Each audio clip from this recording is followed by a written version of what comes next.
کہ یہ میں اپنی بات نہیں کر رہا، ایشین ہیومن رائٹس کمیشن کی رپورٹ ہے اس زمانے کی، اور HRCP کی رپورٹ ہے. اس کے مطابق 13 جولائی 2008 کو بابا کوٹ استا محمد، یہ ضلع جعفر آباد میں ہے، وہاں عمرانی قبیلے کی 16 سے 18 سال کی 3 لڑکیاں جو اپنی مرضی سے شادی کرنا چاہ رہی تھیں، ظاہر خاندان نے، قبیلے نے انکار کر دیا، تو وہ استا محمد کی فیملی کورٹ میں جا کے اگلے دن 2 معمر خواتین تھیں، ان کے ساتھ جا کے وہ چاہتی تھیں کہ ہو جائے. اچھا ظاہر ہے کہ یہ خبر کہاں چھپتی ہے.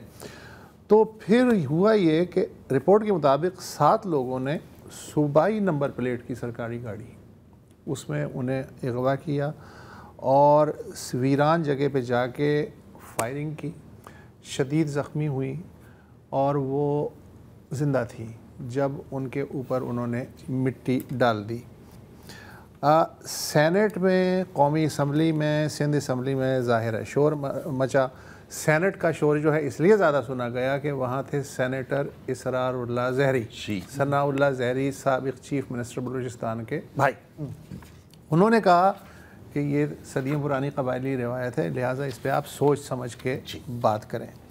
اچھا، پارلیمانی اور NGOs کی حد تک تو مذمت ہوئی، لیکن کم از کم 6 ہفتے تک کوئی پرچہ نہیں کٹ سکا، کوئی گرفتاری نہیں ہوئی.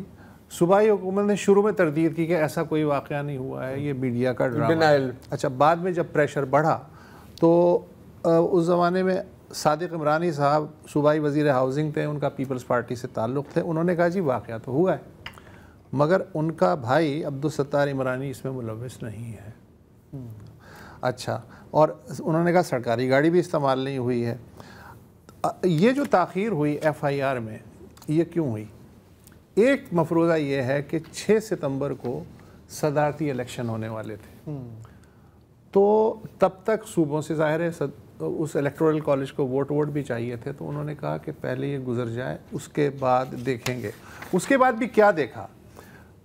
1 سال بعد، لگ بھگ 1 سال بعد، 15 اپریل 2009 کو ایک 3 رکنی بینچ ہے، chief justice Iftikhar Muhammad Chaudhry, justice راجہ فیاض اور جسٹس اعجاز چودھری، ان کے سامنے بلوچستان پولیس کی رپورٹ پیش کی جاتی ہے.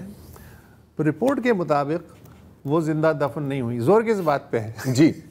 وہ خواتین زندہ دفن نہیں ہوئی، فیک نیوز ہے یہ. صرف ایک قبر سے 2 لاشیں ملی ہیں، اور وہ لاشیں بھی کن کی ہیں؟ ان لڑکیوں کی نہیں ہیں جو ان کے ساتھ تھیں، معمر خواتین، ان کی لاشیں ملی ہیں. پھر عدالت کو بتایا گیا کہ جی ہم نے 11 گرفتاریاں کی ہیں، اور جو مفرور ہیں انہیں 5 سال قید کی سزا جو ہے عدالت نے سنا دی ہے. اچھا، چیف جسٹس صاحب نے کہا کہ بھائی FIR میں 2 نام ہیں، مگر آپ کی رپورٹ میں 3 نام ہیں، اطلاع یہ ہے کہ ٹوٹل 5 تھیں، تو یہ کیا چکر ہے؟ اب اس پہ چپ. پھر افتخار چودھری صاحب نے DPO نصیر آباد تھے، ان سے پوچھا کہ سچ بتائیں کیا آپ وہاں کے جو بااثر افراد ہیں ان سے خوفزدہ ہیں؟ تو DPO نے اس بات کی تردید کی. تو اب اس کے بعد اس مقدمے کی کتنی سماعتیں ہوئیں، کس کا کیا بگڑا، میرے علم میں نہیں ہے.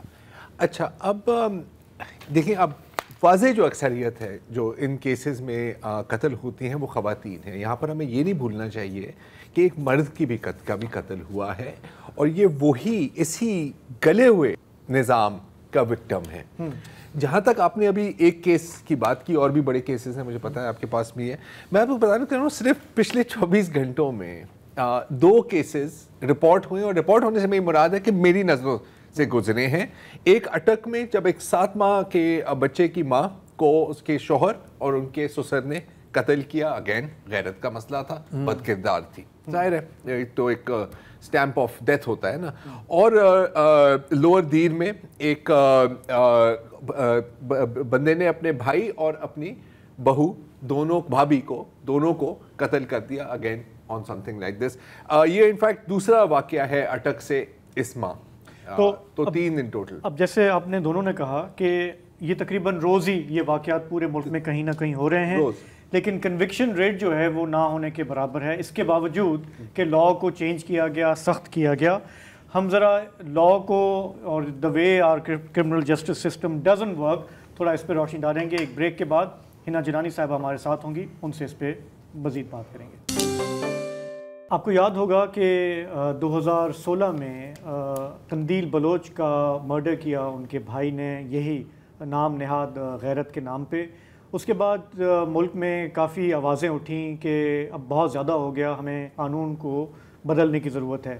2016 میں فساد فی الارض قرار دیا گیا اس قسم کے مرڈرز کو، اور لا یہ اس طرح سے چینج کیا گیا کہ اب ریاست جو ہے وہ پرسو کرے گی ان کیسز کو، اور یہ کوئی آپس کا مسئلہ نہیں ہوتا فیملیز کے اندر، معاف کر دیا قصاص دیت کا آپ نے معاملہ چلا کے اور لوگ جو ہے آف دا ہک ہو جاتے ہیں، معافی تلافی ہو جاتی ہے، اور پھر وہ سینہ تان کے پھرتے رہتے ہیں کہ جی کہ بڑا اچھا کام کیا.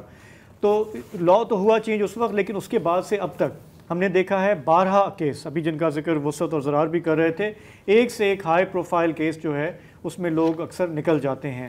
جو لو پروفائل کیسز ہیں، جو خبر نہیں بنتی ہے، وہ تو کیا ہی ہوتا ہے، اس پہ ہم کیا بات کریں. تھوڑا اس کو ہم سمجھتے ہیں کہ لا جو ہے وہ جب کتابوں میں جس طرح سے ہوتا ہے وہ ان پریکٹس جو ہے کیسے پین آؤٹ کرتا ہے. حنا جیلانی صاحبہ ہمیں جوائن کر رہی ہیں لاہور سے، لیڈنگ لائر ہیں، یہ سارے معاملات جو ہیں ان پر کیسز قریب سے دیکھ چکی ہیں، بھگت چکی ہیں. ان کے آنکھوں کے سامنے قتل ہوا ہے ان کے دفتر میں، ان کے آنکھوں سے بلکہ دیکھ بھی 26 سال پہلے. جی حنا جیلانی صاحبہ، یہ جو لیٹسٹ جس پہ آؤٹ ریج ہمیں نظر آ رہی ہے ملک میں، رائٹلی سو، جس قسم کا واقعہ ہے، ٹریجڈی ہے، تھوڑا آپ یہ بتائیں گی کہ ہمارے یہاں قانون جو ہے وہ اس وقت کون سا ہے رائج، اور اس پہ کیا عمل ہو رہا ہے یا نہیں ہو رہا؟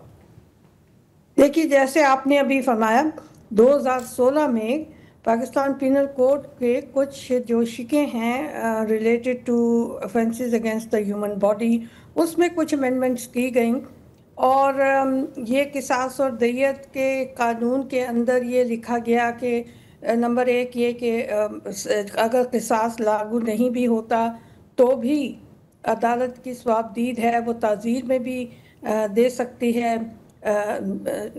سزا، اگر یہ آنر کلنگ کا کانٹیکسٹ میں کی گئی کلنگ ہو. دوسری چیز یہ کی گئی کہ کمپرومائز نہیں کر سکتا ولی، اگر یہ فساد فی الارض اور اس میں اس کی ڈیفینیشن میں آنر کلنگ کو بھی لایا گیا تو وہ کمپرومائز نہیں ہو سکتی اس میں. مگر اس میں جو پرابلم آ رہی ہے، دیکھیے آپ نے ذکر کیا کہ میرے دفتر میں بھی ایسا ایک واقعہ ہوا. اس وقت بے نظیر صاحبہ کی حکومت تھی اور نواز شریف کی حکومت تھی. جی اور سینیٹر سب یہ تھے اقبال حیدر، انہوں نے ایک قرارداد پیش کی سینٹ میں condemning the practice of honour killings. تو مجھے اتنا افسوس ہے یہ یاد کر کے آج بھی کہ ایک بڑی پروگریسو پارٹی ہے ہماری پولیٹیکل، ان کے ایک بڑے سینئر رہنما تھے جنہوں نے اس پہ کھڑے ہو کر اقبال حیدر کو بہت برا بھلا بھی کہا، اور کہا کہ یہ ہماری ناموس کا معاملہ ہے اور ہماری ٹریڈیشنز ہیں جس کو آپ اٹیک کر رہے ہیں. تو یہ وقت تھا، لیکن that became a time where things started to change. اور وہاں سے عورتوں کی ایڈوکیسی سے یہ 2016 کی امینڈمنٹس آئیں، اور پھر کافی محنت سے ہم نے کچھ قوانین میں جو ریفارم تھا وہ دیے ان کو حکومتوں کو مختلف کہ اس میں اس طرح ریفارم کریں، لیکن کمپریہنسو ریفارم نہیں آیا. دوسری چیز یہ ہے کہ قانون کاغذ پہ لکھ دینے سے سوسائٹی نہیں بدل جاتی. یہاں پر بہت سی ضرورت، سب سے پہلے سوشل جو ایک لا کو انسٹرومنٹ آف سوشل چینج بننے میں ٹوٹل فیلئر ہوا ہے. یہاں مجھ سے لوگ بار بار کہتے ہیں کہ بتائیے اس سال میں کتنی آنر کلنگز ہوئی، فلاں سال میں کتنی ہوئی. آئی کیپ ٹیلنگ دیم کہ جہاں تک کہ میری اوپینین میں even one such incident is one too many. اور یہ بڑی ایک افسوس کی بات ہے کہ آپ کی ایک ایسی سوسائٹی جو اپنے آپ کو ایک ورلڈ کمیونٹی کا حصہ سمجھتا ہے، جو ملک اس میں آپ ابھی بھی انسیولائزڈ لوگ رہتے ہیں اور پروٹیکٹ کرتے ہیں ایسی پریکٹسز کو جس میں شدید وائلیشن ہے ان طبقات کی جو کہ ولنریبل ہیں، مارجنلائزڈ ہیں یا کمزور ہیں. ہمارے ہاں جو یہ اب واقعہ ہوا ہے، مجھے لوگ کہتے ہیں جی بڑا اندوناک واقعہ ہے اور اس پہ بڑی آؤٹریج ہوئی ہے. میں نے بڑے اسپرٹس آف آؤٹریج